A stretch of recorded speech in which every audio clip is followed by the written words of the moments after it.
Salut, c'est l'été et l'actu tech chauffe particulièrement. Musk fait de plus en plus flipper, Altman lui emboîte le pas, Spotify part en vrille, Apple louche sur Mistral, le Danemark protège ton identité face aux IA et des chercheurs trichent en hackant ChatGPT.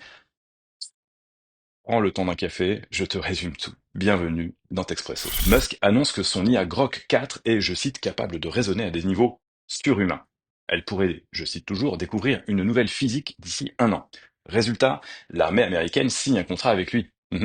Mais pour l'instant, Grok 4 fait surtout parler avec Annie, un compagnon IA sexy qui se déshabille à mesure que tu te confies et qu'elle te drague. C'est pas encore Einstein, mais ça fait vendre. Sam Altman, patron d'OpenAI, se confie dans un célèbre podcast. Il rêve d'un futur où chacun, je cite, aurait une équipe d'agents IA qui t'assistent en permanence. Car pour lui, oui, ça détruira des jobs, mais ça créera aussi plein de nouveaux besoins, et donc de nouvelles tâches pour les humains, que les IA aideront à nouveau, etc. Les IA libèrent, oui, mais surtout le potentiel de son business, de la dépendance sans fin. Mais que fait Spotify? Des morceaux 100% IA envahissent la plateforme et étouffent les vrais artistes et surtout leurs revenus. Leur boss, Daniel Ek, augmente l'abonnement, plus 3 euros ce mois-ci en mode premium, entre autres pour financer un deal avec Joe Rogan, le podcasteur complotiste pro-Trump.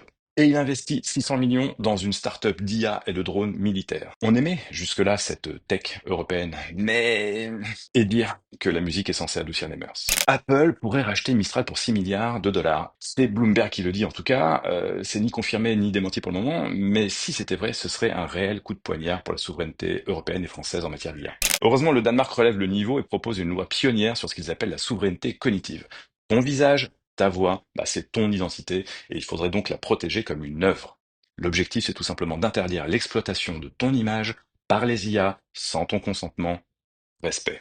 Enfin, de nombreux scientifiques ont dupé leurs pairs chargés d'évaluer leurs recherches, mais qui utilisent souvent l'IA, en cachant un prompt dans le texte qui ordonne au LLM, ChatGPT par exemple, de dire que leur thèse est géniale, quoi. Niveau confiance, on creuse. Encore et encore. Ça t'a plu? Alors like, partage, abonne-toi pour ne rien rater des prochaines actus tech et IA.